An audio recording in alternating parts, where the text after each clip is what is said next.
So if we're going to address the 5th district and bring solutions to this area, then I believe that we need to start with addressing our health system and our nutrition and educating people what it is to eat healthy foods and live a healthy lifestyle.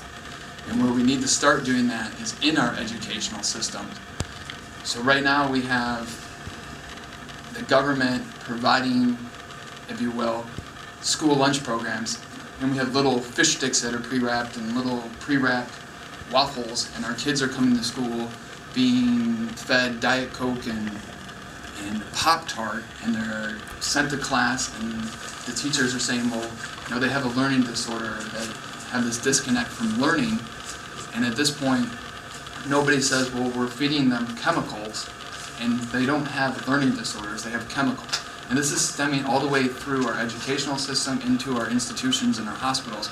We're providing people these poisonous foods, and nobody seems to notice and nobody seems to care.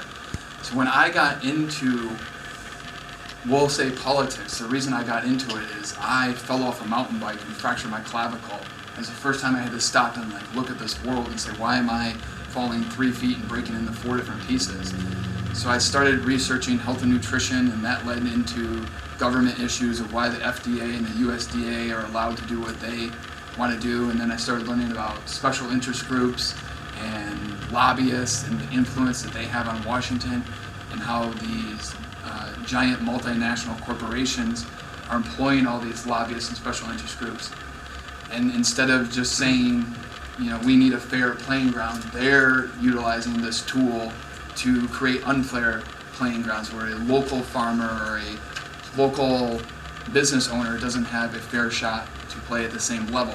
Then I started taking a look at the wars that we were in and all these other political realms in our monetary system and our political industrial system. And I said, well, we have a giant disconnect in our society, and it doesn't seem that anybody is standing up and doing anything.